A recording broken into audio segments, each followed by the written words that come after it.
تدوم بدوام الملك الحي القيوم.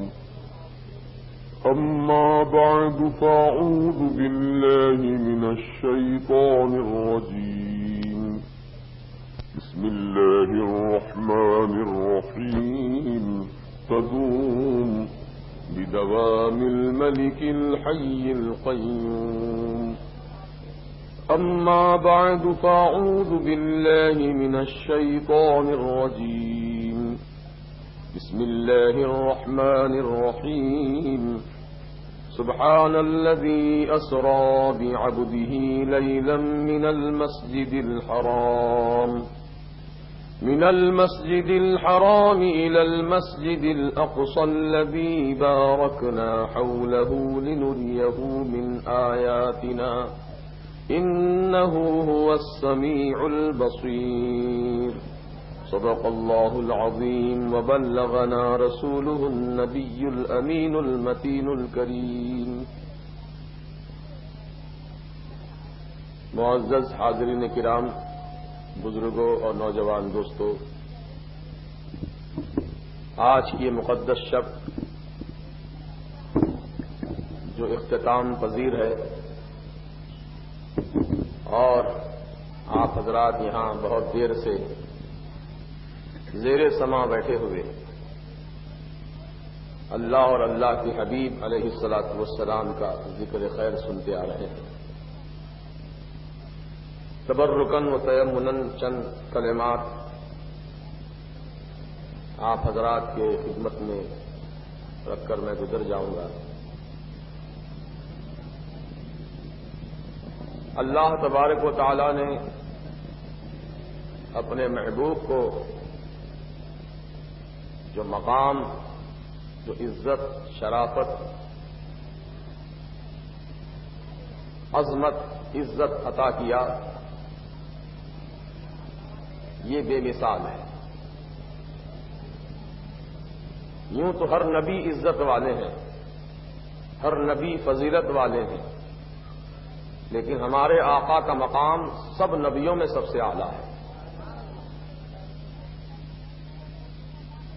اسی لیے تو ہمارے اعلیٰ حضرت امام اہل سنت مجدد دین و ملت نے کیا خوب ارشاد فرمایا، سب سے اعلیٰ و اولا ہمارا نبی، سب سے بالا و والا ہمارا نبی،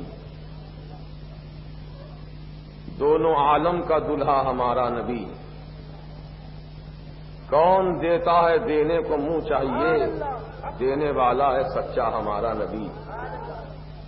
سارے اونچوں میں اونچا سمجھیے جسے، اس اونچے سے اونچا ہمارا نبی.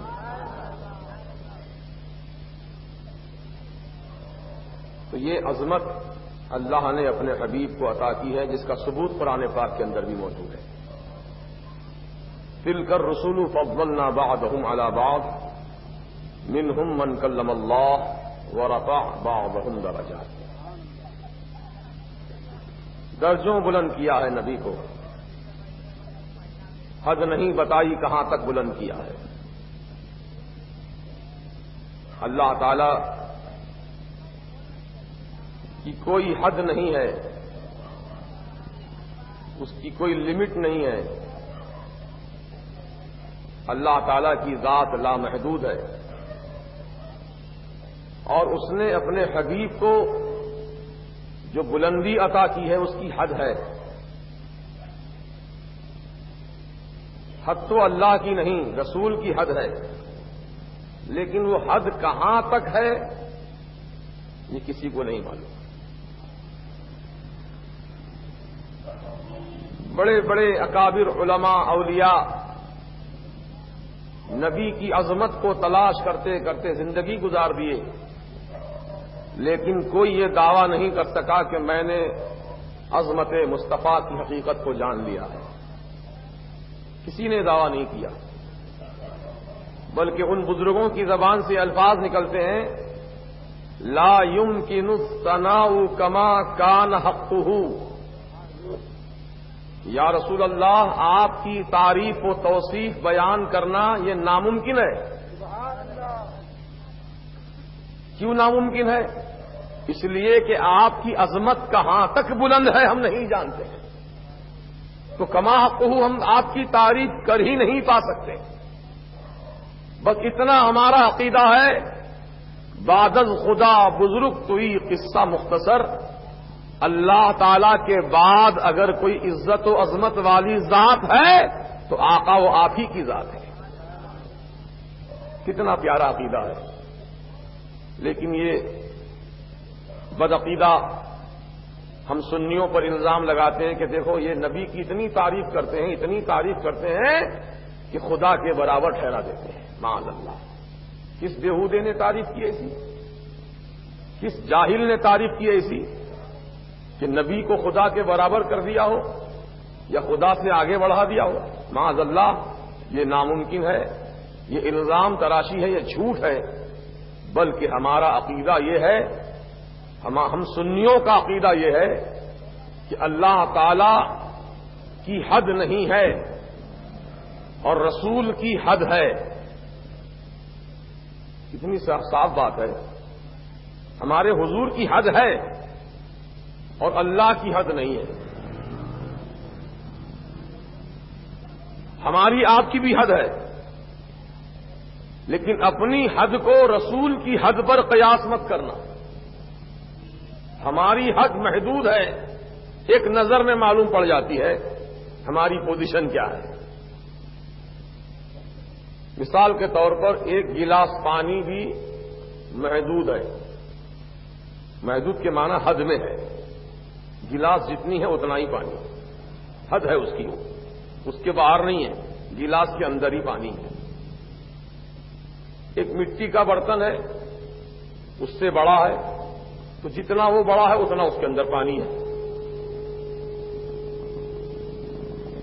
یہ سب پانی ایسے ہیں کہ ایک نظر میں معلوم پڑ جاتا ہے کتنا پانی ہے، معلوم پڑ جاتا نا، ایک نظر میں گلاس میں پانی بھرا ہے دیکھو تو ایک نظر میں معلوم ہو جائے گا کتنا پانی ہے۔ ایک مٹکے میں دیکھ لو پانی بھرا ہوا ہے، ایک نظر میں معلوم ہو جائے گا کتنا بھرا ہوا ہے۔ لیکن سمندر کی حد کہاں تک ہے دوڑو تو نہیں معلوم ہوگا، بھاگو تو نہیں معلوم ہوگا، ہزاروں ہزار میل تک سمندر پھیلا ہوا ہے۔ یعنی خشکی جس پر ہم رہتے بستے ہیں یہ 1/3 ہے اور تہائی حصہ ہے، ایک حصہ ہے 3 حصوں میں سے، اور 3 حصہ جو ہے پانی ہے۔ جب تم زمین کی حدوں کو نہیں ناپ سکتے تو پانی کی حدوں کو کیا ناپو گے؟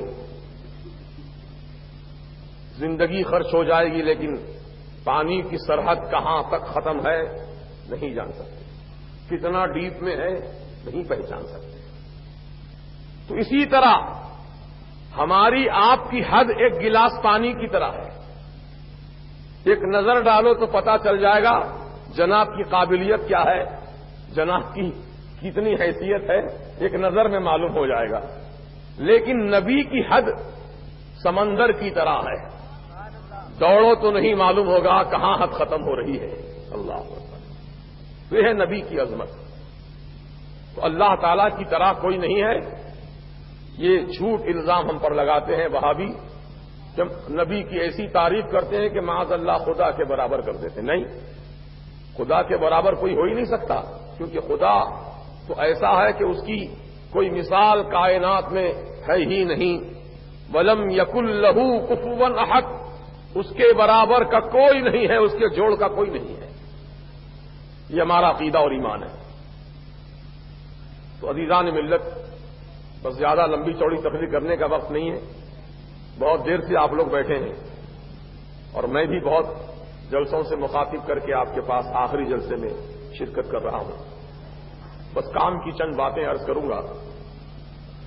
آج معراج النبی کے عنوان پر ہم جلسہ مناتے ہیں۔ الحمدللہ نہ صرف معراج النبی ہم مناتے ہیں بلکہ میلاد النبی بھی ہم مناتے ہیں۔ اعلیٰ حضرت فرماتے ہیں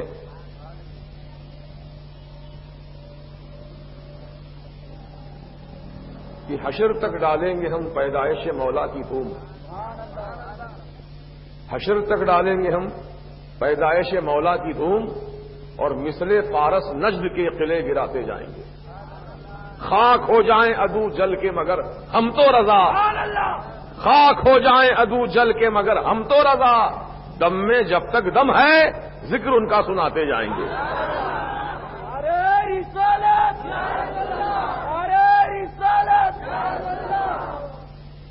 تو ایک ہے نبی کا دنیا میں تشریف لانا، اس کو ہم کہتے ہیں میلاد النبی، اور ایک ہے سرکار کا دنیا سے آسمانوں میں جانا، اس کو ہم کہتے ہیں معراج النبی۔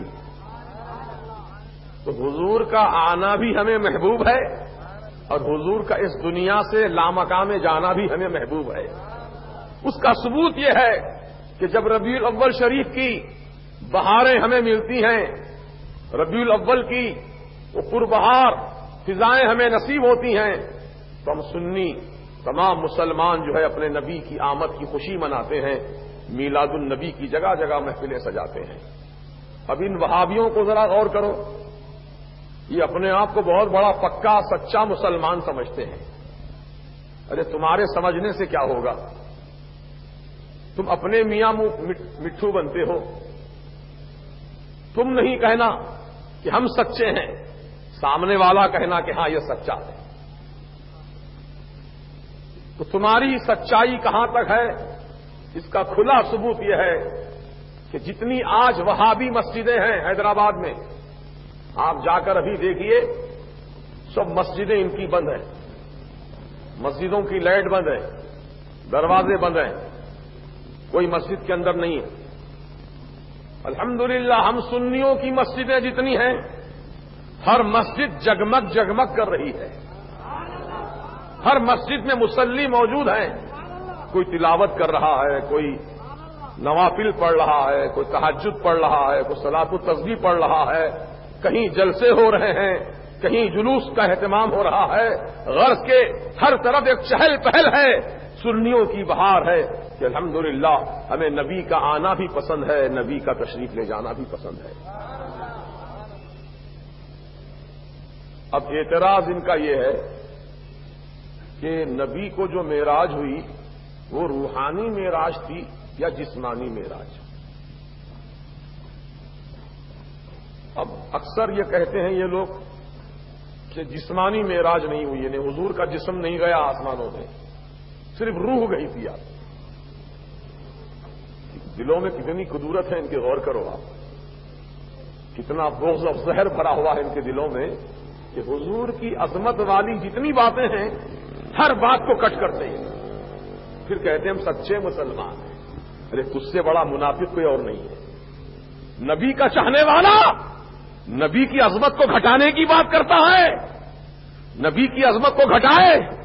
نہیں نہیں، نبی کا چاہنے والا تو نبی کی عظمت کے گیت گاتا ہے، نبی کی عظمتوں کو بیان کرتا ہے، نبی کے کمال بیان کرتا ہے، نبی کا جمال بیان کرتا ہے، نبی کی فراست بیان کرتا ہے، نبی کی سیادت بیان کرتا ہے، نبی کی ذکاوت بیان کرتا ہے، نبی کی حلاوت بیان کرتا ہے، نبی کی نورانیت بیان کرتا ہے۔ وہ تمام کمالات کو عطا کرتا ہے کہ سرکار کی کیا کیا عظمت ہے جو میں بیان کر کے سناؤں لوگوں کو کہ میرے نبی کی یہ عظمت ہے، میرے نبی کی یہ شان ہے، میرے نبی کا یہ جمال ہے، یہ میرے نبی کا کمال ہے۔ لیکن ان وہابیوں کو دیکھو کہ نبی کی عظمت کو گھٹانے پر تلے ہوئے ہیں، کہتے ہیں کہ نہیں نہیں، معراج جو ہوئی حضور کو جسمانی معراج نہیں ہوئی بلکہ روحانی معراج ہوئی، روح گئی تھی آپ کی، جسم یہی تھا، خواب میں گئے تھے۔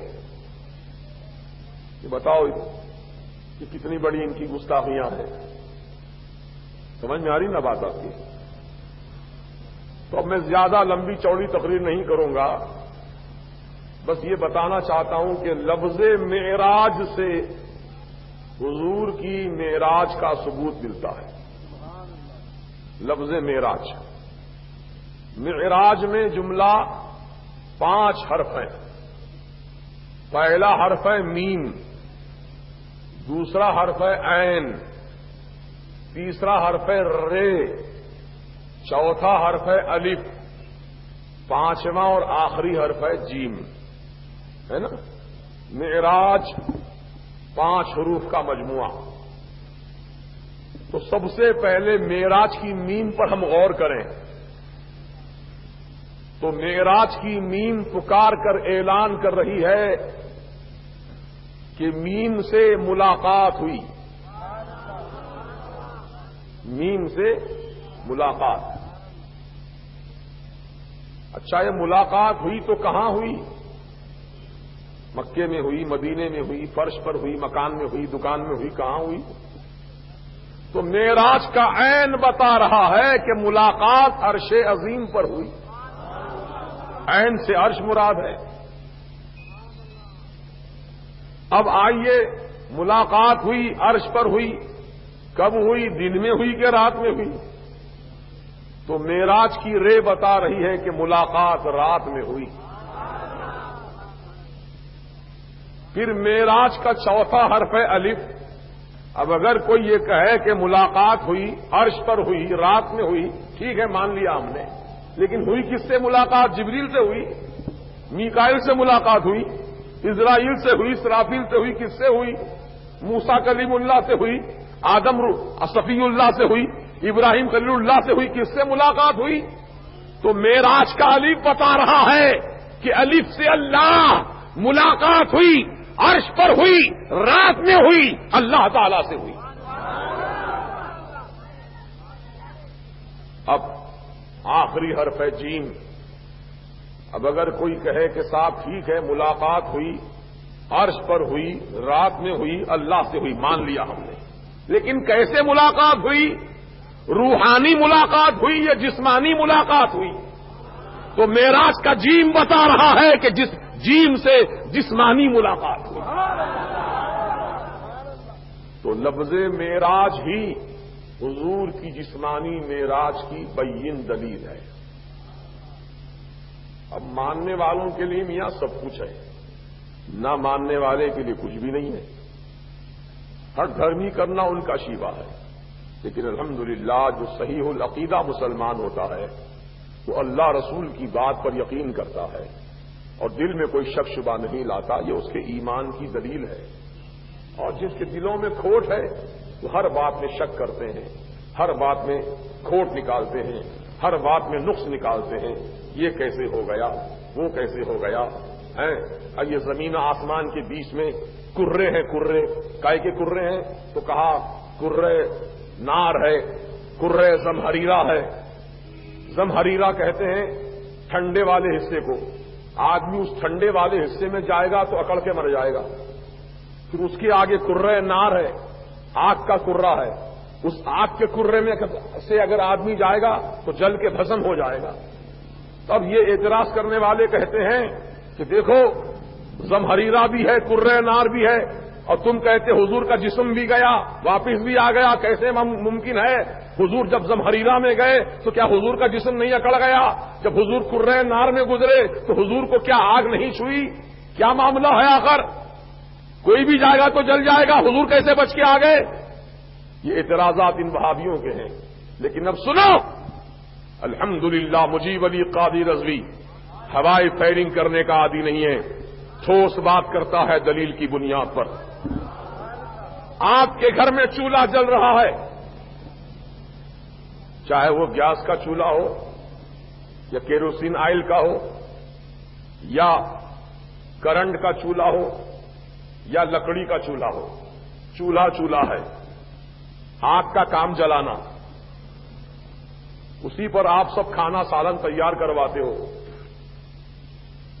لیکن آپ چولہے کی آگ کو دیکھتے ہیں دیکھتے ہیں تو دیکھنا کیا مطلب؟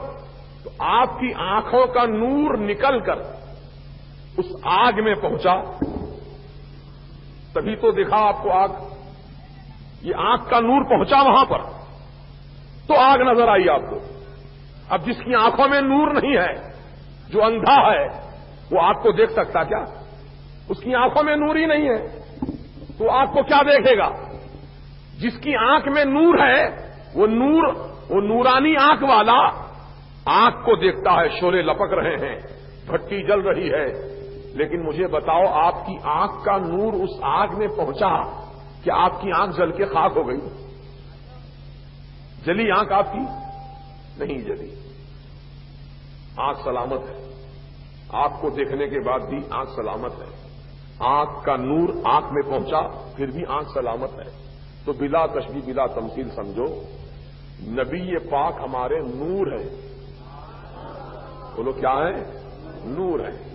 اور قرآن کہتا ہے قد جاءکم من اللہ نور، تحقیق تمہارے پاس اللہ کا نور آیا۔ وہ کون ہے اللہ کا نور؟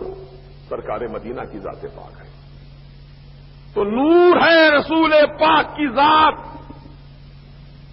اعلی حضرت نے اسی لیے تو فرمایا تیری نسل پاک میں ہے بچہ بچہ نور کا۔ یا رسول اللہ تیری نسل پاک میں ہے بچہ بچہ نور کا، تو ہے عین نور، تیرا سب گھرانہ نور کا۔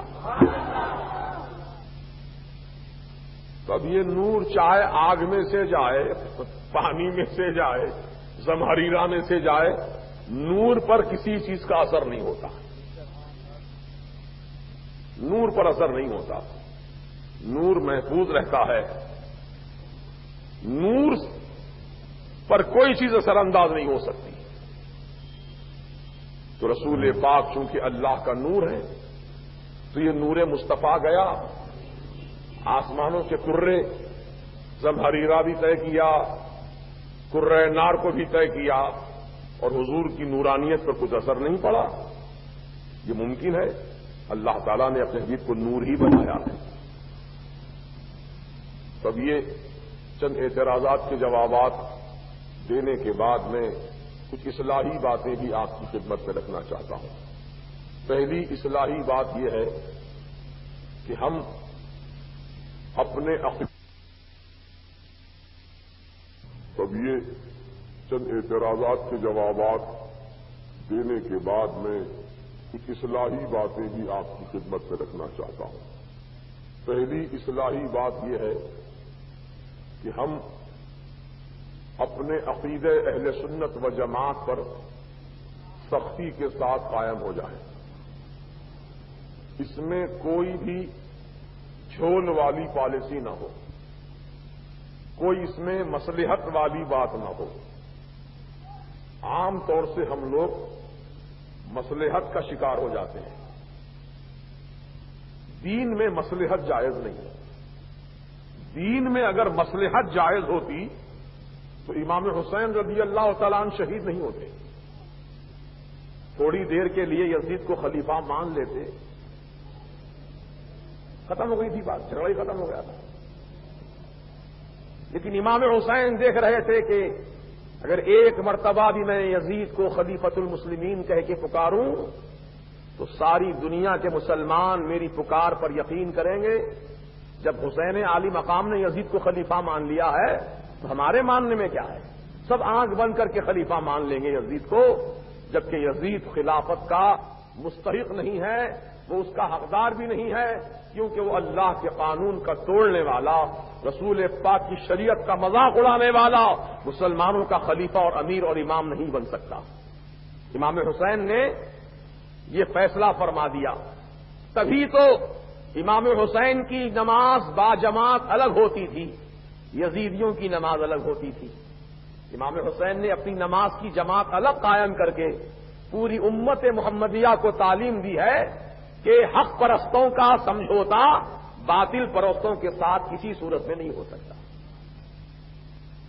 اب آج یہ کہہ رہے ہیں کہ قادیانی کا فتنہ بہت بڑا فتنہ ہے، میں کہتا ہوں کہ قادیانی بھی فتنہ ہے اور نجدیت و وہابیت بھی بہت بڑا فتنہ ہے۔ یہ سب فتنے ہیں، مسلمانوں کا دین و ایمان برباد کرنے کے لیے یہ انگریزوں کی سازشیں ہیں جو آپ کی بستیوں میں آ کر، محلوں میں آ کر نئے نئے ناموں سے یہ لوگ قرآن حدیث کا نام لے کر مسلمانوں کو گمراہ کر رہے ہیں۔ تو یہ قادیانیت کیا ہے؟ دراصل قادیان ایک گاؤں کا نام ہے، پنجاب میں گاؤں ہے قادیان، وہاں کا رہنے والا تھا غلام احمد۔ چونکہ وہ قادیان کا رہنے والا ہے اس لیے اس کو قادیانی کہا جاتا ہے. تو اس کمبخت نے کیا کیا؟ نبوت کا دعویٰ کر دیا کہ میں بھی اللہ کا نبی ہوں اور میرے اوپر وحی آتی ہے، جبریل علیہ السلام وحی لے کر میرے پاس آتے ہیں، لہذا میری نبوت کو مانو، جو میری نبوت کو نہیں مانا وہ کافر. کس نے کہا یہ؟ غلام احمد قادیانی نے کہا. تو اس وقت انگریزوں کی پشت پناہی تھی اس کے ساتھ، انگریزوں کے بلبوتے پر اس نے یہ تمام کاروائیاں کی اور مسلمانوں کو گمراہ کرنے کی سازش تیار کی.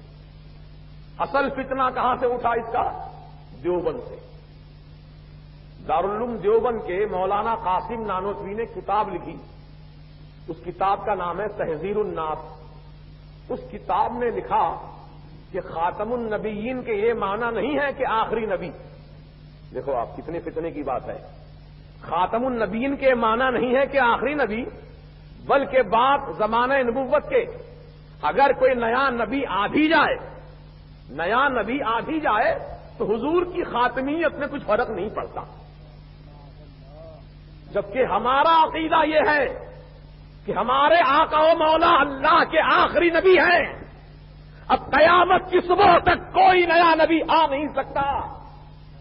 ہم کہتے ہیں آ نہیں سکتا اور یہ کہتا ہے آ بھی جائے تو، آ بھی جائے تو مطلب آ سکتا ہے. انہوں نے کتاب میں جملہ لکھا انگریزوں کے کہنے پر، ادھر غلام احمد قادیانی نے نبوت کا اعلان کر دیا. کتاب بتائی اس نے وہابیوں کی، دیوبندیوں کی، دیکھو تمہارے مولویوں نے لکھا ہے کہ نبی کے بعد نبی آ سکتا ہے. میں آ گیا، مجھے مانو یہ کتنا تھا. تو آج کے زمانے میں جو لوگ یہ کہتے ہیں کہ قادیانی مسلمان نہیں ہے، تو تمام دنیا کے مفتیوں نے بھی یہی فتویٰ دیا ہے کہ قادیانی مسلمان نہیں ہے. جس طرح قادیانی مسلمان نہیں ہے، نبی کے بعد جو نبی اور دوسرے نبی کے آنے کا جو امکان ظاہر کرے وہ بھی مسلمان نہیں ہے، وہ بھی مسلمان نہیں ہے. جو حضور کی شان و عظمت میں گستاخی کرے وہ بھی مسلمان نہیں ہے. جو حضور کی شان میں گستاخی بے ادبی کرے وہ بھی مسلمان نہیں. یہ ہم سنیوں کا اعلان ہے، وہ بھی مسلمان نہیں ہے. لہذا جس طرح قادیانی کے پیچھے تم نماز نہیں پڑھتے نماز قادیانی کے پیچھے ہرگز نہیں پڑھتے. یہ معلوم پڑ جائے کہ قادیانی امام ہے، آپ ہرگز اس کے پیچھے نماز نہیں پڑھنا گوارا کریں گے، کیونکہ وہ مسلمان ہی نہیں ہے تو اس کی نماز ہی نہیں ہوگی. تو جب اس کی نہیں ہوگی تو آپ کے کیسے ہو جائے گی؟ تو عزیزان محترم، جس طرح قادیانی مسلمان نہیں ہونے کی وجہ سے اس کے پیچھے ہماری نماز نہیں ہوتی، تو نبی کی شان میں ہر گستاخی کرنے والا بھی کافر ہے، اس کافر کے پیچھے ہماری نماز نہیں ہوتی. سنی امام کے پیچھے نماز پڑھا. اور سنی کی تعریف یہ ہے کہ وہ پلپلا نہیں ہوتا، ٹناٹن ہوتا ہے.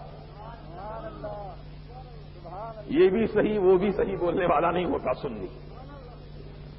پلپلوں سے بھی بچنا ہے ہمیں. صلح کلی انہیں کہتے ہیں، صلح کلی.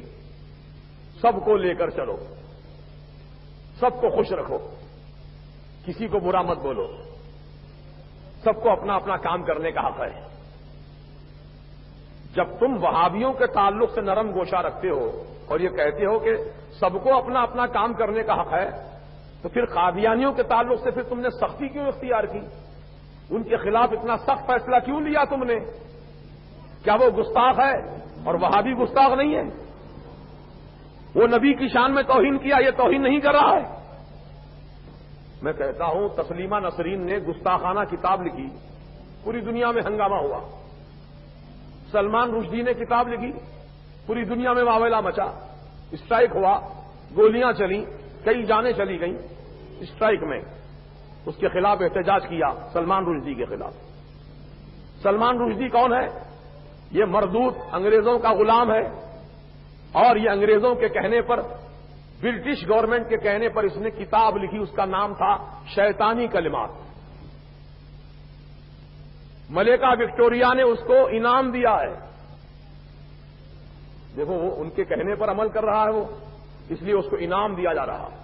اس کی سیکورٹی پر لاکھوں لاکھ ڈالر خرچ کیے جا رہے ہیں۔ اس کو جان کا ڈر ہے کہ کب مجھے مسلمان پکڑ کے مار ڈالیں گے، قیمہ بوٹی کر ڈالیں گے، میری جان کا ڈر ہے۔ تو گورنمنٹ آف برٹش نے اس کی حفاظت کے لیے کروڑ روپے جو ہے مختص کر رکھے۔ تو انہوں نے ان کے اشارے پر کام کیا اور انہی کے کہنے سے وہ کتاب لکھا اور مسلمانوں کے اندر ایک بے چینی پھیلی۔ پھر مسلمان اس کے خلاف آواز اٹھائے۔ سبھوں نے کہا سلمان رشدی کو سولی کی سزا دینی چاہیے، سولی کے پھندے پر لٹکانا چاہیے۔ سلمان رشدی کافر ہے، مردود ہے، جہنمی ہے، سب کچھ کہا۔ کیوں کہا؟ کیونکہ اس نے گستاخانہ کتاب لکھی۔ تسلیمہ نسرین نے کتاب لکھی تو اس کے خلاف بھی اسی طرح ہنگامہ ہوا۔ تو میں کہتا ہوں پیارے، کیا گستاخی کا پیمانہ الگ الگ ہے آپ کے پاس؟ اگر کوئی داڑھی والا گستاخی کر رہا ہے تو اس کے لیے الگ قانون، اور کوئی بے داڑھی والا گستاخی کر رہا ہے تو اس کے لیے الگ قانون، کوئی کرتا پیجامہ پہن کر گستاخی کر رہا ہے اس کے لیے الگ قانون، جو پینٹ شرٹ پہن کر کے گستاخی کر رہا ہے اس کے لیے الگ قانون۔ کیا لباس کی بنیاد پر قانون بدلتا ہے؟ کیا ٹوپی داڑھی کی بنیاد پر قانون بدلتا ہے؟ پیشانی کے گھٹوں کی بنیاد پر قانون بدلتا ہے؟ نہیں، قانون سب کے لیے ایک ہے، چاہے وہ کوئی ہو، کہیں کا ہو، کیسا ہی لباس پہنا ہو، کیسی ہی شکل اختیار کیا ہو، قانون سب کے لیے ایک ہے۔ جو بھی زد میں آئے گا مارا جائے گا۔ عزیزان محترم، تو پھر مجھے کہنے دیجئے کہ تحذیر الناس میں نبی کی شان میں گستاخانہ کلمات لکھے گئے۔ تقویت الایمان نام کی کتاب میں اسماعیل دہلوی نے گستاخی نبی کی شان میں کی، اور خلیل احمد امبیٹوی نے براہین قاطیہ نام کی کتاب لکھی، اس میں اللہ تعالی کی شان میں توہین کی۔ تو میں ان تمام حیدرآباد کے علماء مشائخ سے کہتا ہوں کہ تسلیمہ نسرین کے تعلق سے، سلمان رشدی کے تعلق سے جیسے آپ نے بھرپور طریقے سے بیان دیا، مذمتی بیان، تو ان گستاخوں کے تعلق سے آپ نے خاموشی کیوں اختیار کر لی؟ ان کے خلاف بیان کیوں نہیں دیا آپ نے؟ ہے نا، ان کے خلاف بیان دینا چاہیے۔ تو جو ان کے ساتھ نرمی اختیار کرتا ہے، ان کی داڑھی اور ٹوپی کی بنیاد پر، ان کے پیشانی کے گھٹوں کی بنیاد پر، ان کی چلک پھرت کی بنیاد پر، یقین جانیے کہ یہ نرمی اختیار کرنے والے بھی اسی زمرے میں شامل ہیں، اسی زمرے میں شامل ہیں۔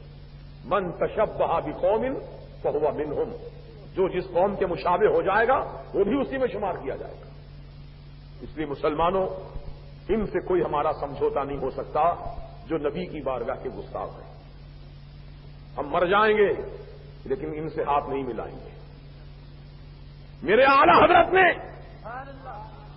ایک وہابی حکیم آیا تھا علاج کرنے کے لیے، تو وہابی حکیم کے ہاتھ میں اعلی حضرت نے ہاتھ نہیں دیا، حالانکہ وہ نبض دیکھنے کے لیے ہاتھ پکڑنا چاہتا تھا۔ اعلی حضرت کا نبض دیکھنا چاہتا تھا، بخار کا عالم کیا ہے، پیٹ کی گرمی کیسی ہے، معدے کا کیا حال ہے، دوران خون کیسا ہے، نبض پکڑ کر حکیم پتہ چلاتا ہے۔ تو اعلی حضرت نے فرمایا مر جاؤں گا لیکن وہابی کے ہاتھ میں ہاتھ نہیں دوں گا۔ اللہ اکبر۔ تو اے اعلی حضرت کے چاہنے والوں، اے مسلک اعلی حضرت کا نعرہ لگانے والوں، تم بھی عہد کر لو کہ ہم وہابی کے ہاتھ میں ہاتھ نہیں دیں گے۔ جیسے امام حسین نے یزید کے ہاتھ میں ہاتھ نہیں دیا، ہم کیسے دیں گے اس کے ہاتھ میں ہاتھ؟ ہاں، اگر وہ توبہ کر لیتا ہے سچے دل سے اور اپنے مذہب کی، اپنے عقیدے کی مذمت کرتا ہے، پھر اہل سنت و جماعت میں شامل ہوتا ہے، تو پھر وہ اسلامی قانون کے مطابق جو اس پر حکم لاگو ہوگا، وہ حکم پورا ہونے کے بعد ہم اس کو اپنے گلے لگانے کے لیے تیار ہیں، بشرطے کہ وہ قانون شریعت کی پاسداری کرے اور حکم جو اللہ اور رسول کا ہے اس کو پورا کرے۔ عزیزان محترم، باتیں تو بہت ساری یاد آ رہی ہیں، لیکن موسم پھر سے بارش کا ہو رہا ہے، اس لیے میں زیادہ دیر آپ کا نہ لیتے ہوئے چند اعلانات کر دوں گا. اور ایک آخری بات، اصلاحی بات یہ ہے کہ جو اہل سنت کی مسجد کے امام ہیں ان مسجدوں میں آپ کثرت سے جائیے، نمازوں کو قائم کیجیے، اللہ کی عبادت کیجیے، کیونکہ آج ہی کی وہ رات ہے کہ مقدس رات میں اللہ تعالیٰ نے عرش عظیم پر بلا کر اپنے حبیب کو نمازوں کا تحفہ عطا کیا تھا، اور رسول پاک نمازوں کا تحفہ لے کر آئے اور اپنی امت کو آپ نے عطا کیا اور اعلان فرمایا الصلاۃ معراج المؤمنین، نماز ایمان والوں کی معراج ہے. تم جب جب نماز پڑھو گے تمہیں معراج اللہ عطا فرمائے گا. یہ نماز کی برکتیں ہیں. اور دوسری چیز یہ ہے، میں نوجوانوں سے خصوصاً اپیل کرتا ہوں کہ وہ ایسا کام کریں کہ جس سے عزت میں اضافہ ہو، نیک نامی میں اضافہ ہو، اور ایسا کام نہ کریں جس سے اسلام کی شبیہ بگڑتی ہو یا مسلمان بدنام ہوتے ہوں. جیسے کہ آج کل جو بم دھماکوں کا کلچر چل رہا ہے، خدا را کہ کوئی میرا نوجوان بھائی جو ہے ایسے برے کام میں ملوث نہ ہو، بلکہ ہم جس ملک میں رہتے ہیں، یہ ملک ہمارا ہندوستان، جس ملک میں ہم رہتے ہیں، سرکار نے کیا فرمایا سنو، اپنے ملک سے محبت کرنا بھی تم پر لازم ہے، اپنے ملک سے محبت کرنا بھی تم پر ضروری ہے. اور سرکار نے فرمایا اپنے وطن سے محبت کرنا ایمان کا ایک حصہ ہے، ایمان کا ایک حصہ ہے. الحمدللہ جتنے ہم اہل سنت و جماعت کے جہاں بھی ہیں امن پسند ہیں، ہم جھگڑالو نہیں ہیں، ہم فتنہ پرداز نہیں ہیں، ہم فساد نہیں پھیلاتے ہیں، بلکہ ہم فسادیوں کی نشاندہی کرتے ہیں کہ یہ فسادی ہے، یہ فسادی ہے، یہ فسادی ہے نا. ابھی اخبار میں ایک تراشا دیکھا میں، کشن باغی کا واقعہ کہ دو مسلک والوں کے درمیان جھگڑا ہوا. تو لکھا ہے لکھنے والے نے مضمون، کیا زمانے میں پنپنے کی یہی باتیں ہیں کہ ایک مسلک والا دوسرے مسلک کے خلاف، ایک فرقے والا دوسرے فرقے کے خلاف لڑائی جھگڑا کرے. ہم کو چاہیے کہ فرقہ بندی سب ختم کر کے ہم سب ایک ہو جائیں، فرقہ بندی ختم کر کے ہم ایک ہو جائیں. تو میں آپ سے پوچھنا چاہتا ہوں، فرقوں کی بنیاد کس نے ڈالی؟ کس نے فرقے پیدا کیے؟ سنیوں نے. ہماری جماعت اہل سنت و جماعت سرکار کے زمانے سے چلی آ رہی، آج تک چلی آ رہی. ہمارا کوئی فرقہ نہیں ہے، ہم سب اہل سنت و جماعت ہیں. تم نے فرقے بنائے، کوئی تبلیغی جماعت کے نام سے فرقہ بنایا، کوئی مودودی جماعت کے نام سے فرقہ بنایا، کوئی اہل حدیث کے نام سے فرقہ بنایا، کوئی قادیانی کے نام سے فرقہ بنایا، کوئی مہدوی کے نام سے فرقہ بنایا، کوئی رافضی کے نام سے فرقہ بنایا. تو فرقہ بنانے والے تم ہو، نہ کہ ہم. ہم پر کیوں الزام رکھتے ہو کہ ہم فرقہ بندی کرتے ہیں؟ ہم فرقہ بندی کرنے والے نہیں ہیں، ہم تو اپنی کھوٹی سے بندھے ہوئے ہیں. سبحان اللہ. ہم تو اپنی کھوٹی سے بندھے ہوئے ہیں. اللہ اللہ. اور عربی میں کہتے ہیں کھوٹی کو قطب. چکی دیکھتے ہیں آپ، جو پہلے زمانے میں ہاتھ کی چکی چلتی تھی، اس کے بیچ میں ایک موٹا کیلا ہوتا تھا. اس کیلے کے اندر دونوں چکی کے پارٹ گھومتے تھے، ہٹتی نہیں جگہ سے، وہ وہیں گھومتی ہے مگر ہٹتی نہیں، کیونکہ وہ اپنی کھوٹی سے بندھی ہوئی ہے. اور کھوٹی کو عربی زبان میں کہتے ہیں قطب. تو الحمدللہ ہم سنیوں کے قطب کون ہیں؟ قطب الاقطاب، غوث الاغواث، سرکار غوث اعظم. ہم غوث اعظم کی کھوٹی سے بندھے ہوئے ہیں، اور تم سب بھگوڑے ہو، کھوٹی سے اپنا ناتا توڑ کر نکل گئے، الگ الگ فرقے بنا لیے. ہم تو کھوٹی والے ہیں، کھوٹی سے بندھے ہوئے ہیں، ہم نہیں چھوڑے کھوٹی اپنی. ہم پر الزام مت رکھو کہ ہم فرقہ بندی کر رہے ہیں. فرقہ بندی تم کر رہے ہو، تم ہی فتنہ فساد پھیلا رہے ہو. اگر تم فرقہ بندی نہ کرتے، فرقے نہ بناتے، تو آج مسلمانوں میں فساد نہیں ہوتا، ہمارے اندر انتشار نہیں ہوتا. تو یہ اصلاحی بات تھی. میں پھر بھی دعوت دیتا ہوں تمام فرقے والوں کو کہ تم اپنا بایو ڈاٹا اٹھا کر دیکھ لو. پہلے تمہارے دادا جان کس جماعت سے تعلق رکھتے تھے, تمہارے ابا جان کس جماعت سے متعلق تھے. تم اپنا بایو ڈاٹا دیکھ لو, جنم کنڈلی اٹھا کر دیکھ لو تمہاری خاندان کی. تمہارے خاندان کے سبھی افراد پہلے سب اہل سنت و جماعت سے تھے. گھر میں فاتحہ ہوتی تھی, غوث پاک کی 11ویں ہوتی تھی, سلام پڑھا جاتا تھا, نظر نیاز ہوتی تھی, اولیاء اللہ کی بارگاہوں میں محبت سے حاضری دیا کرتے تھے. یہ سب کچھ کام ہوتا تھا پہلے, لیکن اب تم نے سب کو چھوڑ کر شرک کی رٹ لگائے پھرتے ہو. تمہارے باپ دادا تو یہ سب کام کرتے رہے, لیکن آج تم کہتے ہو یہ شرک کا کام ہے, تو پھر تم کس کی اولاد ہو؟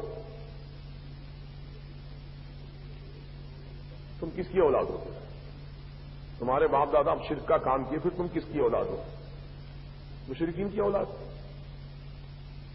یہ کہنے میں جھجکتے بھی نہیں, کہتے ہاں. وہ کہتے ہاں. کتنے بے شرم ہے, اپنے باپ کو اپنے دادا کو مشرک ٹھہرا دیا اپنا نفس موٹا کرنے کے لیے, اور کچھ نہیں. اس لیے آپ کو میں دعوت غور و فکر دے رہا ہوں. انشاءاللہ یہ تمام فتنے سر پٹک پٹک کر خود ہلاک ہو جائیں گے, لیکن حقانیت کا کچھ نہیں بگاڑ سکیں گے, کیونکہ حق کی شان یہ ہوتی ہے الحق یعلو ولا یعلا. حق ہمیشہ غالب رہتا ہے, کبھی مغلوب نہیں ہوتا.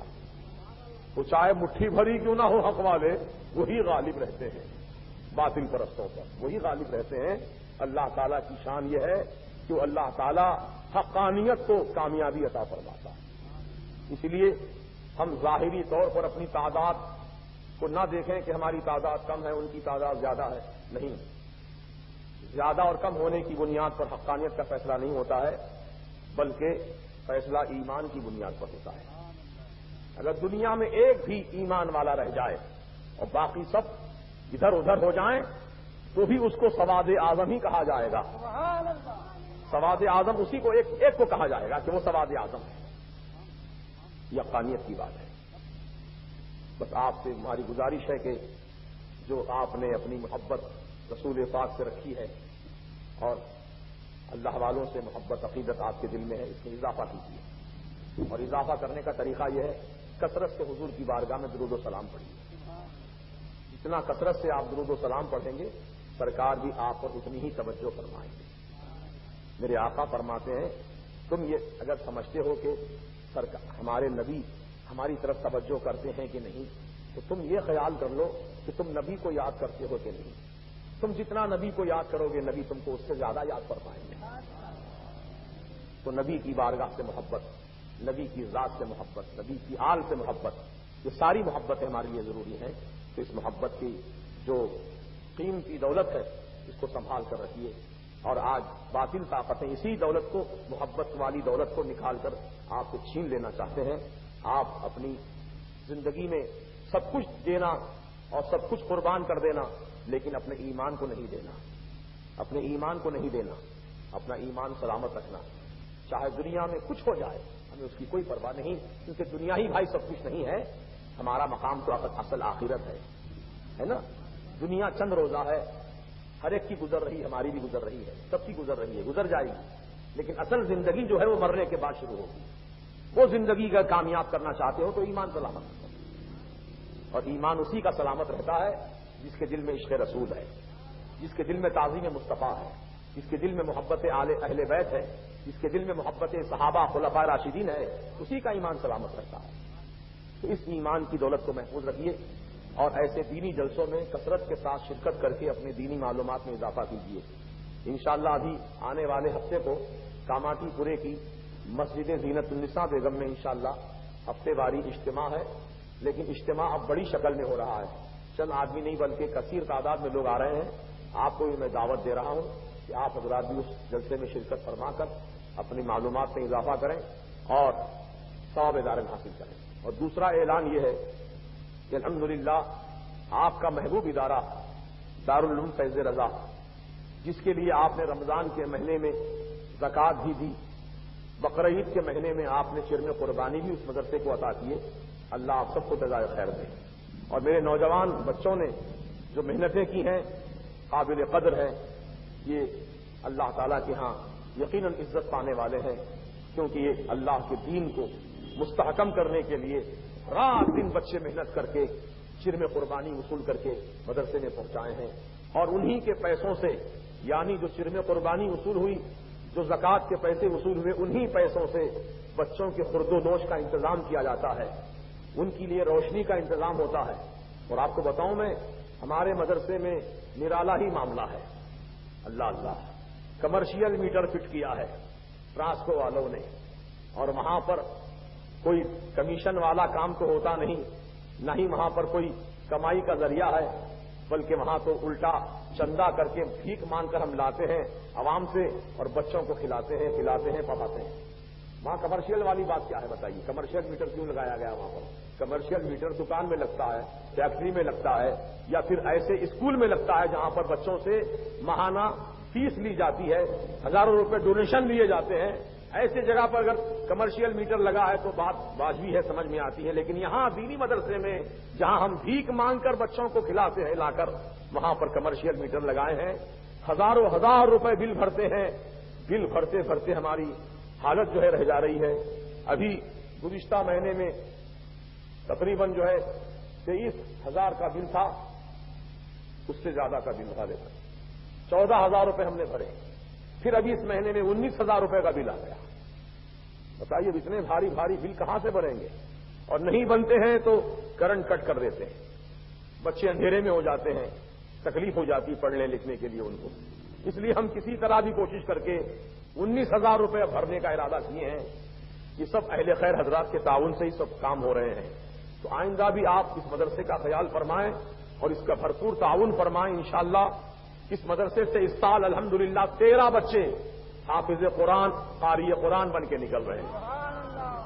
13 بچوں کی تعداد نکل رہی ہے. اور بڑا بازار یاقوت پورہ میں شب برات میں 17 اگست کو، 14 شعبان 17 اگست اتوار کا دن شب برات ہے. اس دن شب برات کے موقع پر عظیم الشان جلسہ شب برات بھی ہوگا، اور شب برات کے جلسے میں ان بچوں کی دستار بندی بھی ہوگی، ان کو خلعت عطا کی جائے گی، سند بھی دی جائے گی. اور اس جلسے سے حیدرآباد کے علماء کے علاوہ آج جو ابھی آپ کے سامنے مسلک اعلی حضرت کے جو علم بردار ہیں، حضرت علامہ مولانا شہزادہ بدر ملت مولانا جمال الدین صاحب قبلہ قاضی رضوی، ان کو ہم نے مدعو کیا ہے اس جلسے میں بھی. انشاءاللہ وہ بھی تشریف لائیں گے، اور وہاں شب برات کے عنوان پر اور فضیلت علم کے عنوان پر تقریریں ہوں گی. تو آپ سے میری ادباً گزارش ہے کہ آپ لوگ بھرپور تعداد میں تشریف لا کر اس مرکبی جلسے میں شرکت کر کے ثواب دارین بھی حاصل کریں، اور بچوں کی ہمت افزائی بھی ہوگی. بچے آپ کی کثیر تعداد کو دیکھ کر خوش ہوں گے کہ ہماری دستار بندی کے جلسے میں اتنے لوگ آئے ہیں، ہے نا. تو آپ لوگوں سے میری ادباً گزارش ہے کہ ان طلباء کو آگے بڑھانے کے لیے اور ان کے علم میں اضافے کے لیے آپ کی ہمت افزائی کی ضرورت ہے، اور آپ کا وہاں آنا ہی ہمت افزائی کا باعث ہوگا. انشاءاللہ شب برات کو نہ بھولیے. شب برات میں تو جاگتے ہی الحمدللہ، تو اس رات میں 10:30 بجے سے وہاں جلسہ شروع ہوگا. آپ اپنے محلے کی مسجد میں عشاء کی نماز پڑھ کے سورہ یاسین شریف 3 مرتبہ پڑھ کے اپنے قبرستان مرحومین کے پاس جا کر ان کی زیارت کر لے کے آپ اطمینان سے آئیے. 11 بجے تک بھی آپ رات میں آ سکتے ہیں وہاں پر. آپ یہ سب کام کر لیجئے، پھر انشاءاللہ جلسے میں شرکت ہوگی، اور وہاں پر آپ کے سامنے انشاءاللہ علماء کے بیانات ہوں گے. جن مختصر سے کلمات پر میں اپنی گفتگو سمیٹتے ہوئے آپ سے رخصت چاہتا ہوں، اور بزم رضائے مصطفیٰ کے صدر سیکریٹری اور تمام اراکین کو مبارکباد دیتا ہوں کہ ماشاءاللہ یہ ہر سال پابندی سے جشن میلاد النبی مناتے ہیں، جشن غوث الورا مناتے ہیں، جشن اہل بیت مناتے ہیں، جشن امام حسین مناتے ہیں، اور جشن معراج النبی مناتے ہیں. ہر طریقے سے ایک کام کر رہے ہیں. بچے لائبریری بھی بنائے ہیں جہاں پر دینی کتابیں رکھ کر کے بچوں کو فری پڑھنے کے لیے دیتے ہیں. لائبریری بھی ہے. ماشاءاللہ بہت اچھا کام ہو رہا ہے. تو آپ حضرات سے میری ادباً گزارش ہے کہ اس کام میں بھی آپ ان نوجوانوں کا آپ ہاتھ بٹائیں اور تعاون کریں اور ان کی ہمت افزائی کریں، کیونکہ یہ آپ ہی کے بچے ہیں، آپ ان کے سرپرست ہیں، آپ ان کے بزرگ ہیں. آپ کی بزرگی، آپ کی سرپرستی ان کے لیے کافی ہے. انشاءاللہ یہ بچے اور آگے بڑھ کر ترقی کریں گے اور آپ کی دعاؤں کے سہارے انشاءاللہ دنیا اور آخرت میں کامیاب ہوں گے. وآخر دعوانا ان الحمدللہ رب العالمین. کھڑے ہو جائیے صلاۃ والسلام کے لیے.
الصلاة والسلام عليك يا حبيب الله وعلى آلك وأصحابك وأزواجك وذرياتك وعلماء ملتك وشهداء محبتك وأولياء أمتك وأهل بيتك يا سيدي يا رسول الله صلى الله تعالى عليه وسلم.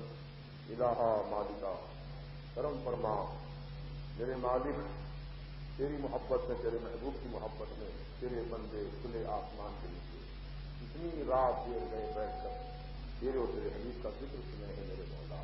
ان تمام حاضرین کی حاضری قبول فرما. مولا جو یہاں پر واضح و نصیحت کی باتیں بیان کی گئی، بیان کرنے والوں کو بھی عمل کی توفیق عطا فرما، سننے والوں کو بھی عمل کی توفیق عطا فرما. تیرے پیارے محبوب کی عظمت ہمارے دلوں میں جاگزی فرما دے.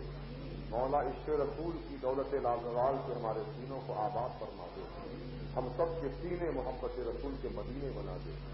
مولا تعالیٰ اپنے کرم سے تمام میرے نوجوان بھائی جو تعلیم حاصل کر رہے ہیں ان کو حصول علم میں کامیابی عطا فرما، اور جو تعلیم حاصل کر چکے ہیں نوکریوں کی تلاش میں ہیں میرے مولا ان کے لیے اچھی نوکریوں کے دروازے کھول دے. مولا جو مسلمان بچے اپنے وطن سے دور ہیں ان کو صحت و عافیت و سلامتی کے ساتھ ان کو رکھے، پھر اپنے اپنے منزل تک ان کو پہنچا دے. مولا جو مسلمان نوجوان بچے بے روزگار ہیں ان کو اچھا روزگار عطا فرما دے.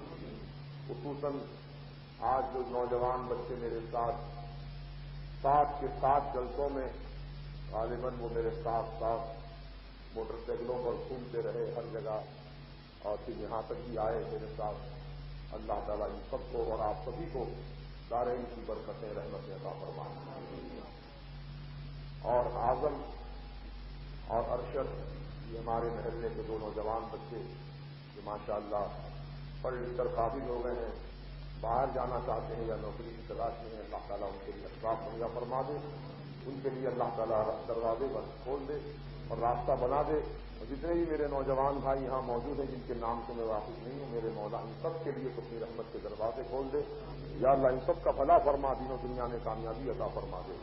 اور بزم رضا مصطفیٰ کے تمام اراکین کو دارین کی برکتیں، سعادتیں عطا فرما، شب معراج کی برکتیں عطا فرما، رحمتیں عطا فرما. پیار نبی علیہ السلام کی محبت کا صدقہ عطا فرما. مولا ہماری دلی جائز تمناؤں کو پورا فرما دے. آنے والی آفتوں سے، بلاؤں سے، مصیبتوں سے سارے عالم اسلام کو محفوظ فرما دے. مسلمانوں کی جان، مال، عزت، آبرو کی حفاظت فرما دے مولا. صلی اللہ تعالی علیہ وسلم ونور عرشه سيدنا محمد وآله وصحبه